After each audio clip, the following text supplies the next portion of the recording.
La iniciativa que presento a esta Asamblea constituye un compromiso del Grupo Parlamentario del Partido Revolucionario Institucional y una deuda indispensable del Congreso de la Unión con la sociedad, pues su materia consiste en la propuesta de regulación sobre uno de los fenómenos delictivos que con mayor frecuencia y gravedad aqueja a los particulares, a las instituciones que conforman el sector empresarial, así como al sector bancario y al sector financiero. Me refiero al comúnmente denominado robo de identidad o usurpación de identidad. Esta actividad, por supuesto, genera un tremendo perjuicio a las víctimas, es una actividad nociva, es un fenómeno reprensible sin duda alguna, porque genera todo tipo de conductas que van encaminadas al uso indebido de tarjetas de crédito o débito, fabricadas por los propios delincuentes en base a datos de identidad usurpados, a la compra en línea o pago de servicios con cargo a tarjetas adulteradas, a la apertura de crédito personal o automotriz con cargo a la víctima, transmisión ilícita de propiedades inmobiliarias, altas de personas ajenas ante el Servicio de Administración Tributaria para que sea la víctima quien resulte responsable de evasión de impuestos y demás conductas análogas que siempre terminarán por perjudicar severamente el patrimonio o la esfera de derechos de las víctimas y ocasionalmente de terceras personas. Recientemente, la Comisión Nacional para la Protección y Defensa de los Usuarios del Servicio Financiero dio a conocer que durante el año 2011 atendió 4,000 quejas por presunto robo de identidad, cifra que se elevó a 10,000 durante el 2015 y precisó que en todo el sistema bancario mexicano se presentaron 59,250 quejas por eventos de esta misma naturaleza. Es previsible que el robo de identidad a este momento llegue anualmente a una serie de conductas que acumulan más de 100,000 casos en perjuicio, por supuesto, de todas estas actividades financieras vinculadas a servicios que representaron aproximadamente 762 millones de pesos de afectación durante el año 2014, mientras que en el año 2015 aumentó este fenómeno a un daño patrimonial de 976 millones de pesos. Ello sin tomar en consideración el altísimo impacto económico de otros eventos delictivos. Por otro lado, estimadas amigas y amigos, debemos reconocer que hasta la fecha hay varias iniciativas que han sido presentadas en ambas cámaras con el objeto de tipificar en la legislación penal federal el delito denominado genéricamente como robo de identidad. Son varios los esfuerzos y reconocimientos que se han venido realizando a lo largo y ancho de estos últimos años en ambas cámaras, incluyendo una iniciativa que un servidor presentó y que sí se convirtió en una reforma que adicionó el Código Penal Federal. En este contexto, la iniciativa que en este momento estamos presentando, el senador Carlos Romero Deschamps y un servidor, pretende recoger las experiencias más exitosas de tipificación de este tipo de delitos habidas en el mundo, a efecto de establecer en el Código Penal Federal tipos penales que verdaderamente contribuyan a la supresión de todas estas conductas cuyo bien jurídico tutelado es precisamente el derecho fundamental a la protección de la vida privada y de los datos personales, mismo que se encuentra declarado y reconocido en el artículo 6 de la Constitución Política de los Estados Unidos Mexicanos. Es importante destacar que el Código Penal Federal, en el artículo 234 al 252, tipifica varias figuras que definen como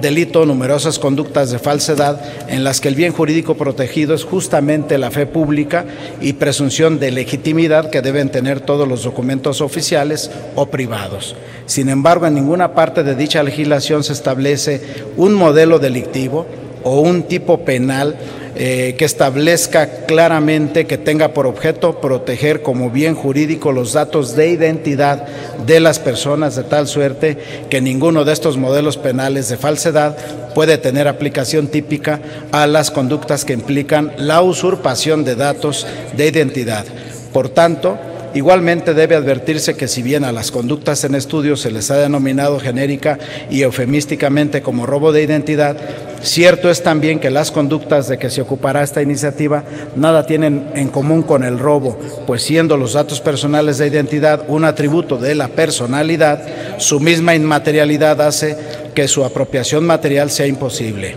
Así pues, únicamente admitiremos la expresión robo de identidad para describir un problema que preocupa a la sociedad, pero sin que esta expresión tenga mayor implicación en la tipología penal que se propondrá.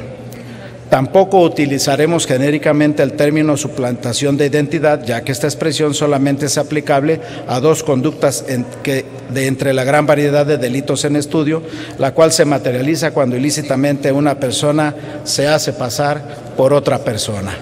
Considero, por tanto, que hablar de delitos contra la identidad de las personas es la expresión más adecuada, y en este sentido también considero que los nuevos tipos penales que se proponen en la presente iniciativa son los mínimos que requiere nuestra sociedad para dar una respuesta adecuada a este fenómeno delictivo, pues todos ellos en lo individual se ocupan de definir y castigar conductas tan novedosas como el phishing, término con que se denomina la obtención fraudulenta de datos de identidad por parte de los delincuentes, quienes se hacen pasar ante la víctima como una persona confiable, o el skimming, que consiste en la clonación de tarjetas de crédito o débito a través del dispositivo llamado skimmer, el cual consiste en un aditamento que se inserta en la ranura para la tarjeta en el cajero automático, al cual tiene una cámara para captar en video cuando el usuario tecla el número de identificación personal. O bien también las conductas correspondientes al hackeo, precisamente por la piratería informática del hacking, la cual consiste en detectar la vulnerabilidad de las bases de datos en línea para apropiarse de ellas, y el farming, que consiste en sembrar páginas web falsas para identificar las páginas confiables de los usuarios para que en ellas las víctimas entreguen de buena fe sus datos de identidad, mismos que después serán utilizados por los delincuentes de muy diversas maneras. Ahora bien, por lo general los ilícitos relacionados con la identidad de las personas nunca se materializan como un delito aislado. En realidad se trata de un fenómeno que en la teoría se conoce como delito medial, entendiendo este como aquella conducta primaria cuya comisión resulta necesaria e indispensable para la comisión de un delito secundario o final, el cual puede ser en este caso el robo, el fraude, la falsificación, etcétera. Por esa razón consideramos muy importante dejar claro que todas las conductas a que se refiere esta iniciativa se corresponden con delitos independientes que acuden en concurso real con los demás delitos sin que pueda operar la figura de subsunción. Esto significa que cada uno de los comportamientos tiene una tipología diferente y tendrá una sanción diferente que se puede acumular a su autor. Es cierto que en nuestro derecho positivo existe una ley federal de protección de datos personales en posesión de particulares, en cuyo texto se contiene el capítulo 11, que previene figuras delictivas que tutelan penalmente la tenencia y tratamiento indebido de datos personales. También es cierto que en la Ley General de Delitos Electorales se contempla una disposición específica sobre este tipo de utilización del padrón electoral, en el caso de que el padrón electoral sea sustituido y que finalmente en este supuesto, como lo tipifica claramente la Ley General de Delitos Electorales, pues establece para los funcionarios de partidos políticos la pena de 4 a 9 años de prisión cuando ellos sustraen, utilizan, manipulan o difunden el padrón electoral del Instituto Nacional Electoral, que corresponde su administración al Registro Federal de Electores. Y en este sentido, precisamente, y en este contexto, es que se ha preparado la presente iniciativa también para modificar el Código Penal Federal e incluir en su libro segundo un nuevo título 27º destinado a tipificar penalmente las conductas ilícitas que atenten genéricamente contra la identidad de las personas a partir de la obtención ilícita o bien el uso y la transmisión indebida de información relacionada con la identidad de las personas. En cuanto a las penas aplicables, la presente iniciativa propone límites mínimos y máximos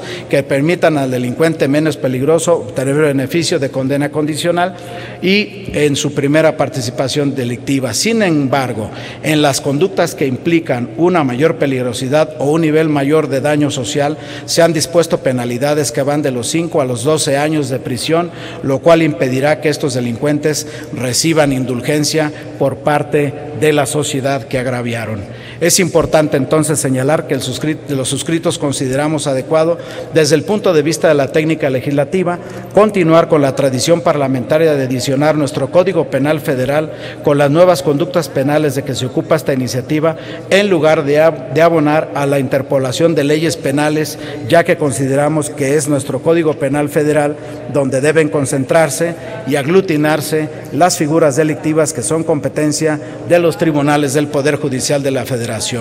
Por lo expuesto, me permito someter a nombre del senador Carlos Romero Deschamps y de un servidor a la consideración de esta honorable asamblea la iniciativa por la que se deroga el capítulo 11 de la Ley Federal de Protección de Datos Personales en posesión de particulares, denominado de los delitos en materia del tratamiento indebido de datos personales, y se adiciona un título 27º al libro segundo del Código Penal Federal, denominado Delitos contra la Identidad de las Personas. Esta es una contribución sin duda alguna que consideramos importante para poder entender, para poder prevenir y para poder sancionar oportunamente todas las conductas que conllevan el daño que precisamente se realiza no solamente al patrimonio de las personas, sino el uso indebido de la identidad de las personas y la manipulación de datos que deben mantenerse, por supuesto, bajo la salvaguarda de las autoridades, como es el caso más reciente de este descubrimiento que se acaba de realizar en torno a el listado nominal precisamente que está en la salvaguarda del Registro Federal de Electores y donde finalmente, sin duda alguna, pues esto pone en gran peligro la tranquilidad y la seguridad de muchos millones de mexicanos. Es cuanto, presidente. Gracias, senador. Túrnese a las Comisiones Unidas de Gobernación y de Estudio Legislativo, segunda.